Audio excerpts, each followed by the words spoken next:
Welcome to The Vault Unlocked, where I take a deep dive into money topics that no one wants to talk about. And firstly, before we jump in, I absolutely wanted to say thank you so much for all your support of The Vault Unlocked and what we're trying to do. Everyone just gave such amazing feedback. And in fact, what I didn't know is on Spotify, you can actually send us a text, and it's a bit like Love Island, like I got a text. And honestly, the team are so excited when they get feedback from you. It truly is amazing. In fact, let's get some up now. So Kelly Brown said, loved hearing more about your story and how Financielle was born. This is in reaction to the first Vault Unlocked. You haven't heard the next one yet. It's a bit controversial, but hopefully you enjoyed it because you will have done by the time this is live. Hannah W. loved this, Laura. Felt like we were just sitting down and having a chat and a coffee. There is a coffee emoji. She also says, I also have the cringy Louboutin heel flick picture.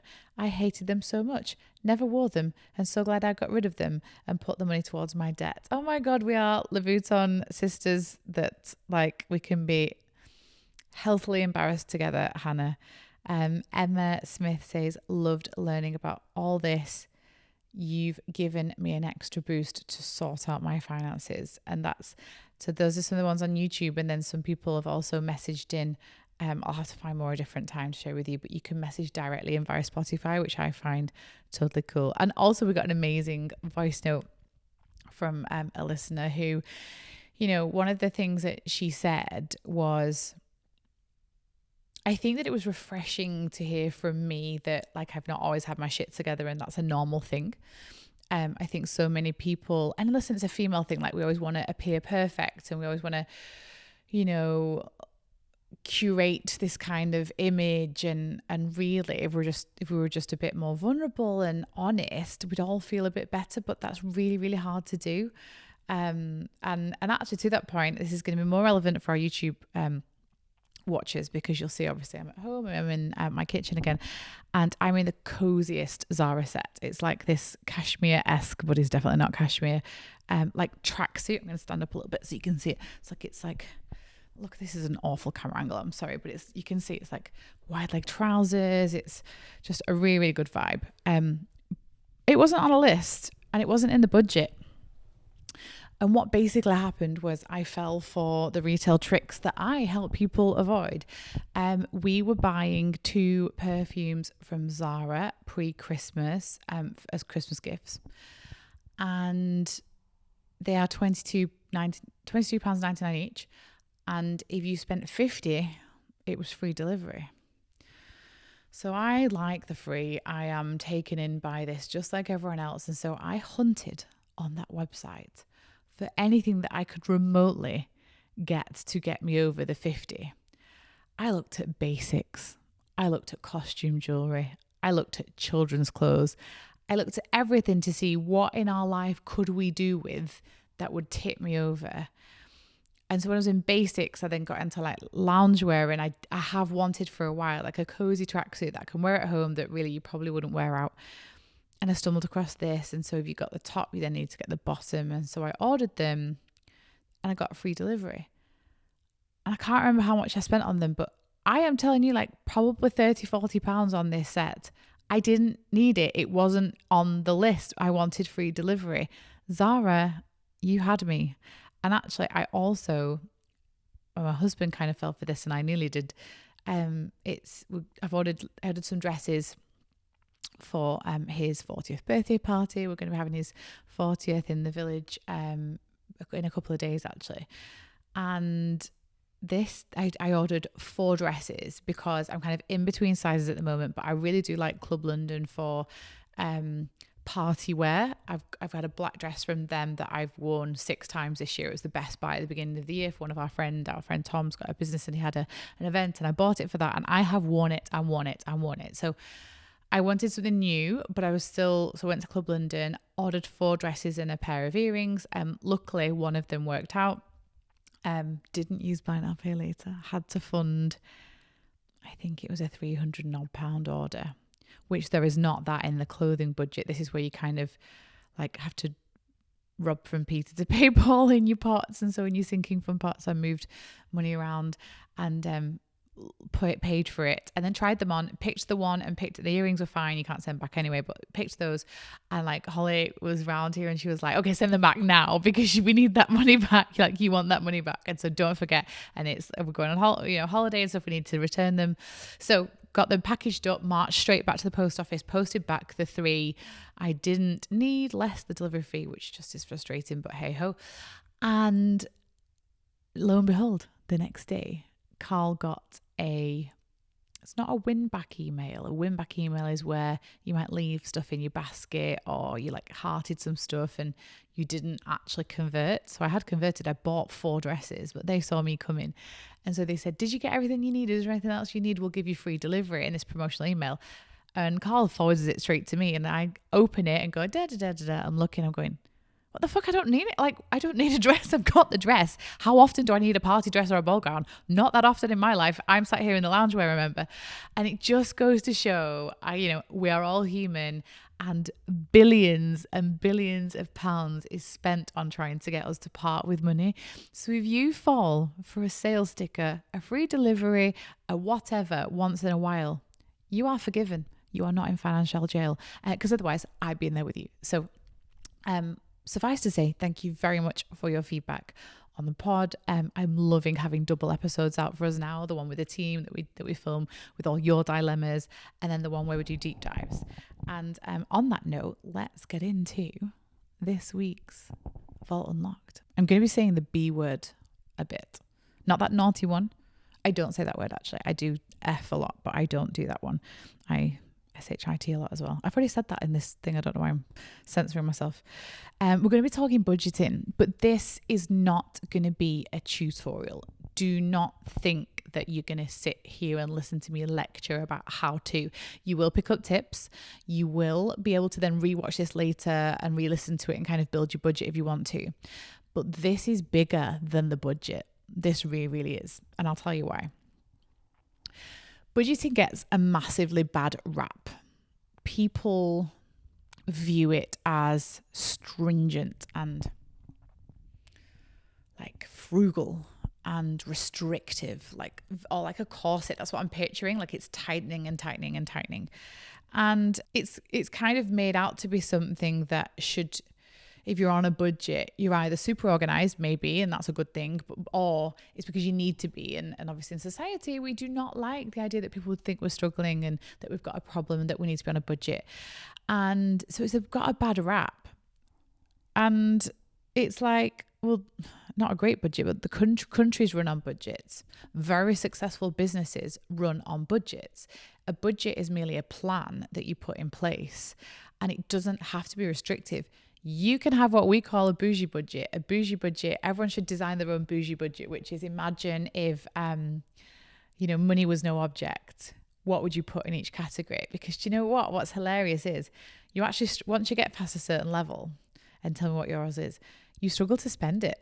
Because once you've taken care of, a more luxurious version of your current life, we're actually all very content. And actually, there's only so much spending we can do, which is very interesting for lots of different reasons. But you can have a big budget. It doesn't have to be a tight budget. Maybe, you've tried budgeting before and you've not been able to stick at it and you've given up. So it's kind of got a bad reputation in your mind. It's a failure thing. It's something that you tried and it didn't really work out. I mean, the biggest thing that people say is, I can't budget. I'm shit with money. I can't do it. And, we've talked about this before, but this lack of this negative self-talk and this lack of positive self-talk, it will come true. If you say you're good at budgeting or bad at budgeting, it's true. And so that's why in this week's episode of The Vault Unlocked, we are going to be getting deep into budgeting, the best way to do it, what you should avoid, and why it's going to change your life. So let's get into it.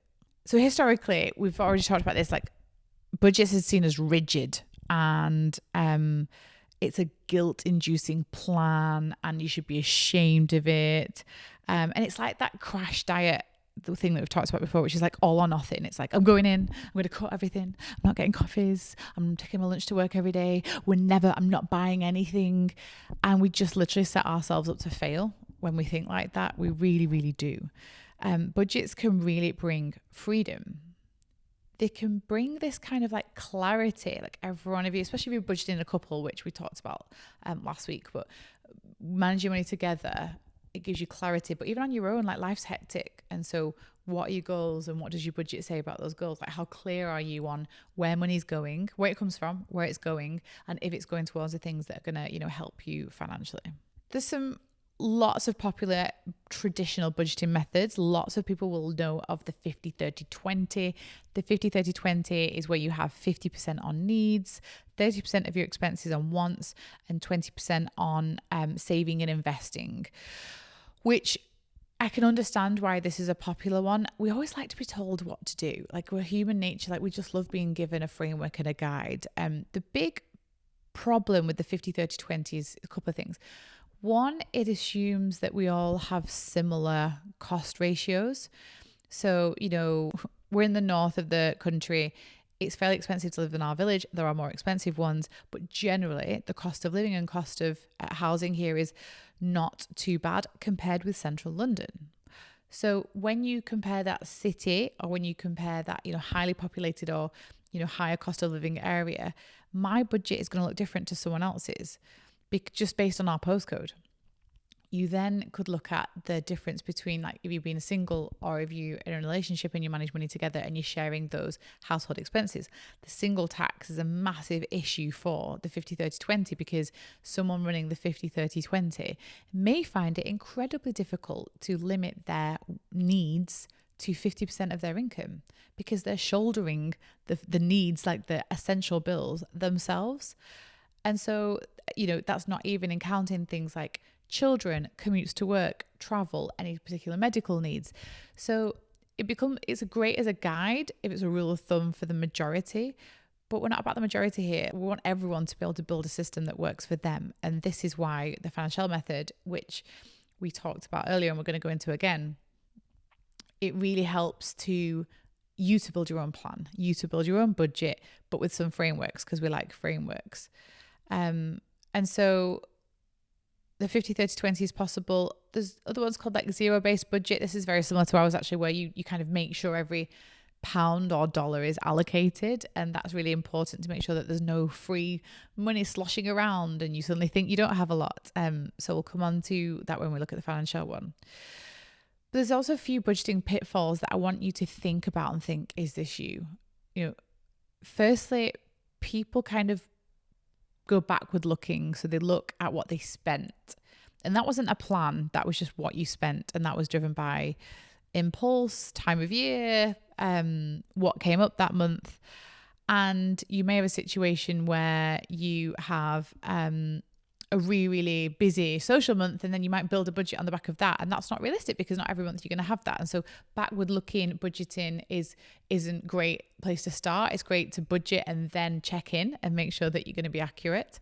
The next point is people forget irregular or annual expenses so easily when you're just looking at the month before and when you're just building like what you think is your typical bills. And I bet a lot of you got it now. I'm going to think a lot of you will have a notes section in your phone, and you will just list your expenses in your notes, and they will be like your fixed expenses and maybe some stuff like groceries and stuff, but you won't be thinking about things like your car tax and your MOT due and your annual insurance and the fact that you like to travel every year and the fact that Christmas comes the same time every year. So these big one-off expenses that don't appear every month, I suspect will not appear in your budget if you do it that way. And so another pitfall is massively over and underestimating expenses.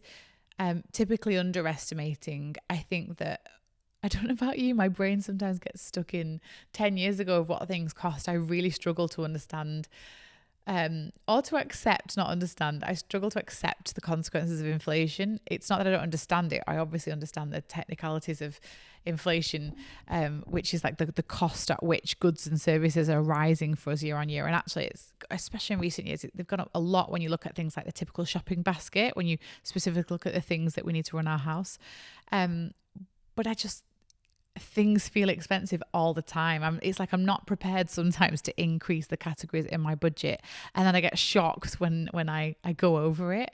And I think that's a really hard thing. A lot of us underestimate our expenses, and only when you say it out loud, like if we went out for dinner, the 5 of us, let's say no wine or beer, soft drinks, maybe some starters, maybe some desserts. I mean, between 100 and 150 for a family of 5. If we kind of had a bottle of wine in there, or just quite frankly, just some Diet Cokes would push it over the edge and probably get it closer to 160, 170, 180. And that's expensive. That's one meal. And it's so easy to kind of join friends out for dinner and, go out for someone's birthday meal. And suddenly it kind of all adds up. And so this underestimating is very, very typical pitfall as well. So this is a bit of the financial method, but when I was working out how to budget years ago, I was falling down on the 50, 30, 20 because I was solo running a house and I felt like I couldn't hit those frameworks. And I was also obsessed with this idea of what later became the playbook, which was nailing one thing at a time. And it was making sure I build emergency savings, making sure I then pay down my debt, making sure I build bigger emergency savings. Then I'm saving for my house deposit, and so on and so forth. And that was a great plan, but I really had to build a plan on a strategic basis, a regular basis that would help me hit that plan. We're going to be talking about goal setting in a different episode. I think it might be next week, but it's all right setting the plan, but you have to know how you're going to deliver it. And the budget is the key to it. And if there's one thing I definitely want you to take away, it's that the budget is not just a spending plan. It is the plan to hit your goals. And if you do not have your budget in order, your monthly or your weekly or however often you're paid, if you do not have that budget planned in, then you're not going to hit your goals. Or you'll hit them really slowly, which is boring. Because the two are intrinsically connected completely. And this is what I want you to take away, which is, if anything else, if I've got a goal to pay off my debt, to go to nice places on holiday, to start investing for my children, to buy a home, etc., none of that will happen for the majority of us unless we sort our shit out with our budget. And that is it's just what's going to happen, because, unless there's a windfall, a lottery win, a bonus that appears, but even then we're likely to fritter it away because we've not learned how to manage our money. So that was the super important thing, that the budget is the key to hitting these goals. But the second thing is this realization of how much control you have over how fast you hit those goals or how slow you hit them. Because the Financielle method is all about doing one thing at a time, and you create a budget and you use an excess to hit the goal and to put towards the goal. And the bigger the excess, the quicker you hit the goal.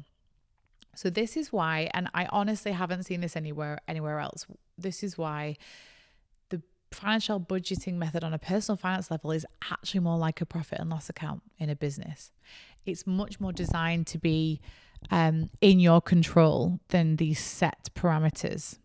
So let's go through them. So this could be something that you come back to later, or that you get the app out later and get it out and create your first budget. You might do it on a piece of paper. You could be a spreadsheet girly or boy and you get that out. So whatever your mode of budgeting, you don't have to do it all in detail now, but just picture this in your mind. Okay, we're going to talk about income. This is, like in a business, so important. It's the top of the budget. Now, most people will just put salary and crack on. And well done if you've got a salary, like, great starting point. But it can't end there, because that's not strictly true about income coming into the household. And if you think about a business, when we report on business income, we are reporting all the sources of income. So let's take a supermarket. This is a bad example, but let's see if I can use it as an example. You will get the sales from food, okay? Let's say that that's the biggest revenue line. But there might be another revenue line, which could be sponsorship. So someone, I don't know if this happens, by the way, you can tell me, but I'm just making it up. A brand could pay to have a promotion in the supermarket's magazine or website, have a priority of sales. They could pay for that. So let's call that marketing revenue. So the business reports all the revenue added up together. It doesn't just talk about its sales in UK supermarkets. It also talks about the marketing revenue that it made. And then it also, if it opens up in a different country, will bring in their revenue from the different country. So then they'll divide their income up by different streams, but it all adds up to one income. And the reason why that's important to think about is you need to know what's coming in. And what I often see is this. Let's pretend we've got a single budgeter household. This is my salary. I've got £2,000 and that's what I budget. Oh, but I do get child benefit. Oh, and I do get maintenance, but that goes in a separate account for the kids. Oh, and then I actually have a part-time job. I do this on a weekend. Every so often it's like cash in hand and I just don't really think about it. And so that goes in a little pot and I save that for Christmas. And so I'm saying she, like this is an imaginary person, let's call her Emily. Emily, with her £2,000 salary, might budget and feel that's tough. She might sit there and go, oh, like I can't invest and I can't save and I can't afford to do this and I can't afford to do that and I can't pay down my debt and I'm really struggling. And then you'll kind of go, well, hang on a minute, there's another £1,000 or £500 worth of income coming in that you've already siphoned off to different places. So it's out the picture. So we don't know it's there. And it's one of the biggest things that is a revelation for lots of people when they realize they actually are making more money than they think. And there's two things that this does. One, it helps us know what to allocate. We've got more money to play with. But two, it makes someone feel more valuable. There is more money. You are making more money. You are doing okay. And the mental side to that is actually probably more important than the math side. So we need to know all these income sources. And this is another thing to think about if you're budgeting as a couple, because the big problem with not including the full salaries of both working people in the household, and splitting bills 50-50 is if you've got goals as a couple, you're leaving money on the table in each of your own separate tables, your private tables, that isn't contributing towards that goal because you've siphoned it off. You've just passed on the household bill split. And so the beauty when you're in the right place for it, and go listen to that episode because there's lots of ifs and buts and do's and don'ts to this. But when you're in a place where you can budget together and you just basically go all in, apart from all the other amazing stuff that we talked about, like about how it can bring you together and it can really, really help your relationship when you're in the right space for it. Actually, you hit your goals quicker together because all the money's together. It's on the page together. And that's really important to think about because the speed at which you jointly hit your goals is completely determined by your joint budget, and the biggest driver of the budget really is income. So that's income. So when you're doing this, I want you to think about all the different sources of income. And in a particular month, and I'm skipping ahead a little bit here, but if you happen to sell in the budgeting app, we do budget and we do actual, because your actual can change from what you forecast would happen. A prime example of this could be you picked up an extra shift and you got an extra bit of overtime, or you did some Facebook marketplace selling and some money came in, or someone owed you money, birthday, whatever it is, you might exceed your income, and that's where your income target, and so that's where your actuals comes in. But think about all these different sources and total them up and have that bigger income figure to do the rest of the budget with. So we've done income, and now we're going to go through expenses. And so a little bit like a profit and loss account, where a business may divide up their different types of expenses. It might be in people costs, it might be in marketing costs, it might be in operational costs, it might be in finance costs, whatever those costs are. We're going to divide our budget up in a similar way. We're going to pick 3 main areas with a cheeky fourth thrown in. So firstly, we're going to look at your fixed expenses. So when you look at this, the quickest way to do it is look in your bank account for all your direct debits. But we're talking mortgage payments, all your fixed bills, rent if you've not got a mortgage, your subscriptions like your internet subscriptions, your insurances. And it's not surprising if you don't know what those are. 52% of adults don't know the exact cost of their household bills. And it's really easy to not think about them all as one, as a total, and quite a big chunk of your total will possibly be fixed bills. So have a little look in your account. And fixed doesn't mean like necessities. So there could be like Netflix and Google stuff and Apple stuff floating around and then fixed. It just means it's not within your control to change the price. Largely, we'll come into that in a bit. But your fixed expenses can be driven by your bills. And the next one is sinking funds. So sinking funds are the holy grail of Financielle. They save lives. Exaggerating a little bit, but kind of not. No, I'm going to go with they do save lives.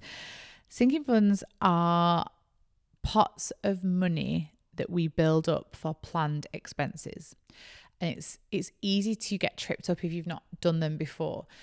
But a sinking fund, for example, could be for the Christmas period. We've just been through the Christmas period. So for those that celebrate Christmas and buy presents at this time of year, it is punchy on the wallet, isn't it?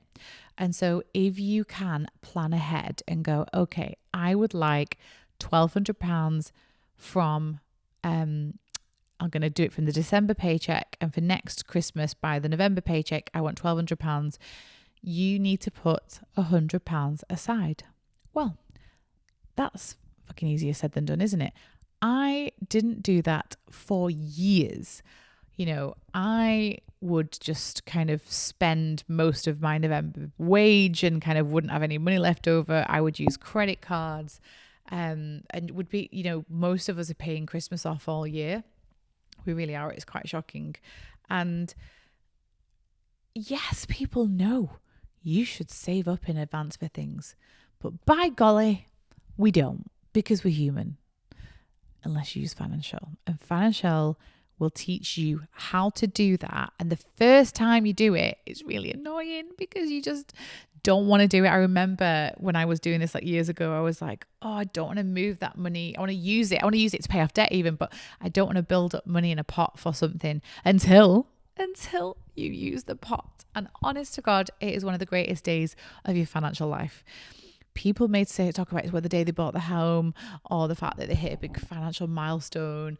No, it's the day that you need to use that sinking fund that you meticulously, mindfully, and gradually and slowly built up.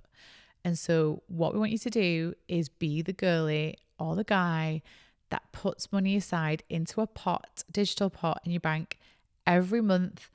And then when it's needed, you go, oh, it's Christmas shopping time. I'm just going to go into my bank and get that money out and then spend it. And it doesn't impact your budget. It doesn't impact your goals because you saved in advance. And there are some people with 2 or 3 sinking funds, and there are people in the financial community that have 20 or 25, and whatever works for you. If you love the detail, go for the long ones. If you want things a bit more simple, then don't have as many.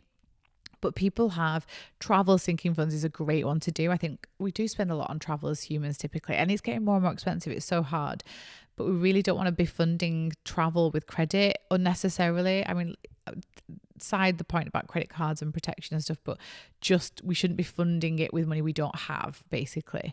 And so we don't want to be paying our holiday off the full year after we've been on it. We want to be around that pool, absolutely chuffed as a butty that we paid for it and we've not got this financial hangover, and we don't have to be stressed because we've not had a situation come up and we needed X, Y, and Z money. It's paid for. It's fine.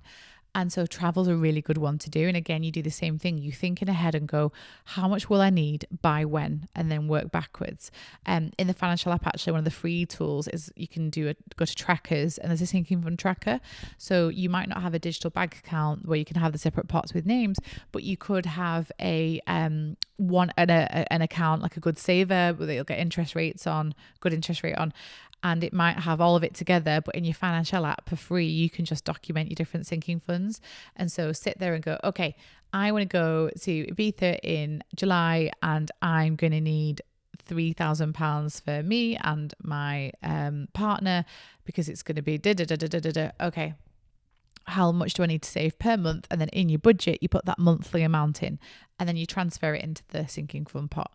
So you've got travel, you've got Christmas, you have insurances. So we all know that insurances are more expensive if you pay for them monthly. And this is because you actually take out a credit agreement to do them. It's actually borrowing, which blows a lot of people's minds. It shouldn't be allowed by the insurance companies. That's another rabbit hole we won't go down. But basically, you're being penalized if you pay monthly. So if you can take a year to get ahead and save up monthly for next year's, the day you use it is so good. And even myself, this month we've had a couple of MOTs, and we've got services coming up, and we put money aside every month for in fact, let's get mine up. I won't be able to it won't show because I've got a privacy screen on if I turn it around, but let's have a look at my spaces, and because I think it's really helpful to see. So we've talked about Christmas, we've talked about travel, we've talked about insurances. We have a babysitting pot. Again, is it sinking fund? Is it flexible expenses? We'll come on to flexible, but we've got babysitting. We have a dentist, which we don't pay for every month. And so probably once a quarter, we'll need to pay for dentist. And so to build that up in a pot is really helpful. Travel insurance, we save up annually for. TV license we save up annually for. We've got £120 in that at the moment, and it says 75% full. We have a clothing sinking fund because you shouldn't need to buy clothes every single month. I mean, even in a family of 5, we have up months and down months, and so to build up a pot of money for uniform changes and gym stuff, and the kids growing out of things, and it's something nice new for us. It's helpful to have, again, money put aside monthly, and then when you need it, it's there. Ring insurances, home insurances, and also we have a home and garden space, which is for things like whether we have a gardener that may or may not be regular, or we want some extra window cleaning doing, or a fence breaks and you want to get that sorted but you don't want to use an emergency fund. I will take a breath, sorry, but that is how you work out your sinking funds. And honestly, just message in to hello@thevault.com, or message in to send us a text via Spotify, comment on YouTube, tell me your sinking funds, share what yours are, ask any questions about it, because if there's one thing you can take away as a practice that you don't already do, it's implementing sinking funds. I promise you, if you don't like it, just spend them later on something nice and don't budget that way, but at least try it for me. So you've got your income, and then you've had your fixed expenses coming off, and you've had your sinking funds. And now we're going to jump to flexible expenses, which come after sinking funds. The reason they come after is they're flexible. And so sinking funds, even though they're flexible, once you've kind of decided the amount, they're kind of locked in, and they also can get moved on day one of budget and stuff and into the pots. And so they're a bit like a fixed expense that you've decided on. So then we come down to flexible. These are the expenses that can change every month. It might be groceries, it might be dining out or entertainment. It might be hair and beauty. In our house, for example, hair and beauty one month can be just my husband's haircut. The next month, it will be my hair, cut and colour, his hair, and possibly one, if not both of the two girls. And so that's a punchy amount. I am tempted actually to change that into a sinking fund. I love how we're having a debate live on pod, but this is, I recently have wanted to invest a little bit more in some of my hair and beauty. I have started to get my nails done at a cost-effective place in the village, and I will look at other things. I could be looking at my skin and stuff, and I'm makeup is my downfall because I treat it like it's a normal expense, which it is, no judgment, but it's expensive and it's coming out the grocery budget. And last time I checked, actually I can't get the foundation I get on the Asda delivery, and it shouldn't be in place of chicken breast or meatballs. So I need to bite the bullet, and I'm going to do it. I might do it on socials the next couple of weeks, but I need to build out my beauty sinking fund, because makeup and skincare and all these aesthetically linked spending items add up, but I'm spending them. And so the key with the budget is it has to be accurate. Remember, we don't want to underestimate. My husband should transparently know what it costs to maintain my appearance in a particular way, just so it's transparent, and this is not that, he maintains himself as well, and he, spends in different areas. So it's not a girls versus boys thing, but I don't want to hide it. Like, this is what it costs. And so I need to make sure that I'm being accurate with my beauty and hair and beauty sinking fund. But at the moment, they're flexible expenses for me. Every month, the budget changes. And so one month I'll look ahead and go, okay, what appointments have we got? This is what needs to be in the budget. Hence, it's flexible. Other flexible budgets could be giving. We have a giving section of our budget, and typically it's a fixed amount actually, but we'll flex it up and down depending on if there's different times of the year and different challenges coming up that we want to sponsor people on, or different charities that we want to give to. So that changes around. What else are good flexible expenses? People might have like pets and pet food. You've got your insurances up top, but down the bottom, it might be, fun money. It might be miscellaneous. It could be impulse spending. Like, I've seen people put impulse spending pot, and that's a really good tip for people with impulsive spending issues, because you've been given permission, and so it's in a pot, and so that's sometimes a flexible pot. But go through all these pots and decide what should be in each one, and then you've got what's left over. Okay, so we'll do a bit of a recap. We have our income, and then the expenses are our fixed expenses, our sinking funds, and our flexible expenses. And then we have what's left over, which is called the excess. Now, in business, this is your profit. So let's pretend we're a business and we make £100,000 a year and our expenses are £150,000. We've spent more money than we made. So we've made a loss. Now, we're not going to go into business stuff now because it's not always a bad thing, and there's always sometimes reasons for it that we won't go into. But we are going to liken our budget to a business P&L that we want to be profitable.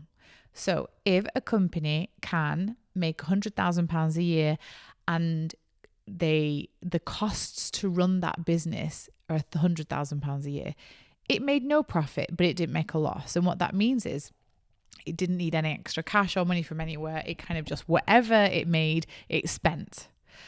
The best place to be is when you're a profitable business. And to be a profitable business, you have to make more money than it costs to run the business. And then you've got your profits. And so what's really, really helpful about a business P&L is the senior leaders or the directors or the, strategic teams will sit around and go, how can we make more profit? And they'll discuss ways to increase the company's income, and they'll discuss ways to reduce the company's expenses. And just with everything, and I'm going to be very direct here about this, you can go too far in either ways. Companies put profit before purpose, and so let's not get too deep on it, but there is an interesting angle here, which is if you go all after the revenue and you expand too quickly, or you try to do too many different things, you can sometimes end up losing some revenue.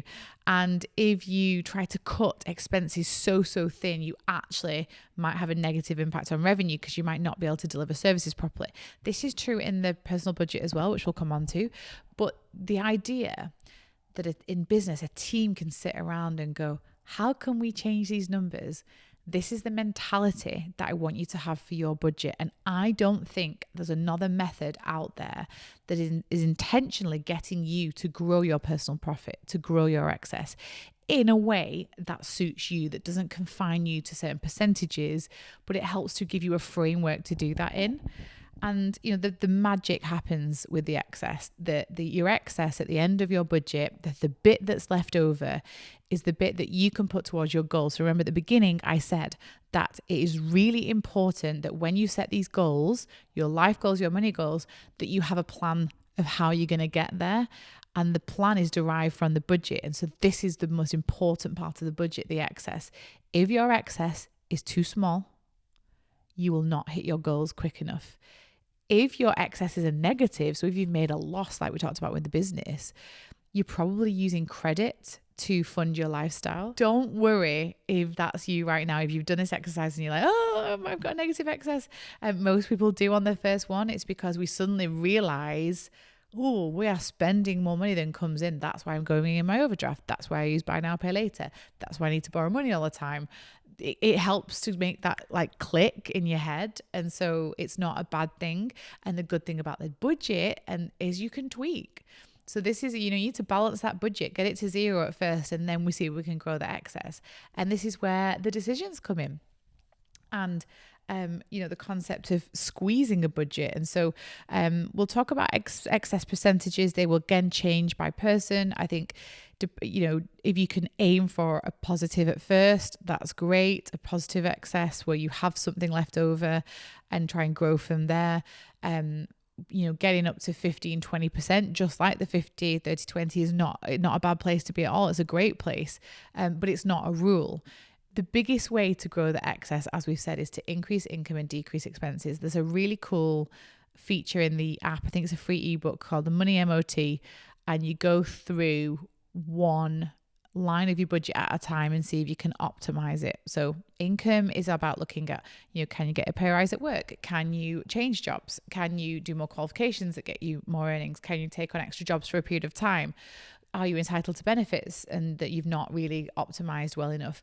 And so that's the income side. But the other interesting side is I would go through every single expense and just challenge myself on whether there's room for it to be decreased. So for example, you might have mortgage. In your head, you're going, well, mortgage can't change because it's just fixed to the interest rate. No, but when it's coming up for renewal, you could be super organized and look to see if you can optimize that rate. Can you switch to a different bank? As you're paying down paying down the mortgage and building equity in your home, you might get a better rate. You might get it like that number could change, sometimes for the worse, but sometimes for the better. Also, you may get to council tax and realize that you've been overpaying because you're a single person and you can qualify for single person's discount. That could make an impact. You could shop around when it comes to energy providers or when it comes to different subscriptions. You may be able to pay annually for some and get money off. You can be savvy with each line item in this budget and squeeze it. And it's like I said before, it's about squeezing it to a point where it's still manageable. You're not living on nothing and being really, really miserable, because it's just going to put you off and you're just going to fall off the wagon and you're not going to be able to hit your money goals. But being a bit, savvy about it and aggressive and challenging yourself. And a big thing that we talk about, and it's a big thing at Financielle, is to get rid of consumer debt. And one of the reasons is, if you have loads of consumer finance payments going out, so the consumer means like anything for us and for everyday things, it's not business expenses. So it could be for a lease car, or it could be for a credit card, it could be buy now, pay later, it could be a loan for us. All those are consumer finance products. Those payments impact your excess. If you can get to a point where you don't have those consumer finance payments anymore, you don't have your debt payments, your minimum payments, you have more money. And so that drives the excess. And so I just love this idea that you have massive control over your budget. And there are lots of things you can do. And sometimes, do you know what, guys? That makes us feel better. And if we feel better about money and we feel more in control, we're going to make better decisions. And you can really see how this budget, this excess, is the thing that moves the bigger strategic goals. It's why I'm really passionate in the Financielle app about people tracking their net worth, no matter what their net worth is, because it's a way that you can record these monthly growth steps. Yes, I paid down some debt. Yes, I built some savings up. Yes, I invested in my pension. Yes, I paid my mortgage down. And look, the graph went up. The nice, pretty pink graph went up. And I am doing ACE, and this is all because of decisions and plans that I made at the beginning of the month. And so what I wanted to do, obviously, with this pod was to get you on side of budgeting. It doesn't have to be restrictive. You don't have to track actuals if you don't want to. I highly recommend it, especially if you're in your first 2 to 3 months budgeting, because you'll get it wrong. In fact, if you didn't get it wrong, you're weird, because we all got it wrong. There's something that you'll forget. There's something that you'll skip off. Something will come left field. But if you can apply your budget to the Financielle method of building an emergency fund and then paying down your consumer debt and then building a bigger emergency fund, etc., you'll eventually get to the point, and where I feel super privileged to be, is that you're in what's called grow. And grow is where all your excess is being allocated towards things that grow your net worth. So our excess typically goes to extra pension. It sometimes goes to ISAs. More recently, it's been going into the children's ISAs, and that actually doesn't grow our net worth, but it grows theirs. We've got this challenge to kind of hit £21,000 in each of their ISAs before they're 21. And so we've got a challenge on our hands to kind of do that. And so it is reducing what we're putting into, our investments. But that growing our excess is really important for us, but not at too much of a compromise where we do like to travel and we do like nice things, and trust me, we've worked a long time to get there. My favorite budgets, and we've joked about this on the vault before, are when I'm paying off debt. Sometimes I wish that I had a 25 grand debt today and I'd start again, because it's one of the most like, invigorating things and exciting things to do on your own, in a group, with family. Like it's I'm joking a little bit with that, and I hope it's landed in the right way, but it's just, I miss being galvanized around a goal and being super intentional and having that time where you realize you can live on less than you think, and you can have tough months and where life hits you and expenses are high and your excess goes down. You can also have intense months that you set a no spend challenge and you have a huge excess, and I wouldn't recommend that every month, but if you want to do that in January or February, pick a month where you go, right, we're going to go intentional this month. That is sustainable because it's for a short period of time. And so all these choices and options that you have will improve your financial well-being no end. I saw it on TikTok actually. Loud budgeting. Don't be afraid of loud budgeting. Tell your friends you're on a budget. Suggest more cost-effective things to do. But also don't be afraid to embrace bougie budget as well. Think about what your budget would be. I've talked about mine would be blow dry. It might be something that I incorporate into the new year. I definitely could get a blow dry week and not have to wash it myself. And I could be doing work while I do it. And again, I'm justifying it, but also I don't like doing it. Hairdressers do it better than me. So why wouldn't I invest in that if I have room in my bougie budget? Probably not at the same time as adding nails in. So that might be something to wait for. But yeah, have a little think about that. And, I hope that what you take from this is that budgets can be a friend, and come into the community in the app, share your questions, ask for people's opinions on stuff, ask people what they spend. People are so open, they're willing to help. You really don't have to do this on your own. So I, wish you all the best. Before I lock the vault, I do want you to think about who may benefit from this pod. Send it to them with a little emoji going, oh my God, you'd like this. And anything that you think would help you, let us know. Email into hello@thevault.com. Tell us, I want to learn more about this, or I thought this when you said this, because we want this to be really interactive. I'm going to constantly read out the stuff you send in. So please do. And yeah, just a disclaimer, The Vault Unlocked is a lighthearted chat about money topics, and it's not financial advice. Take care.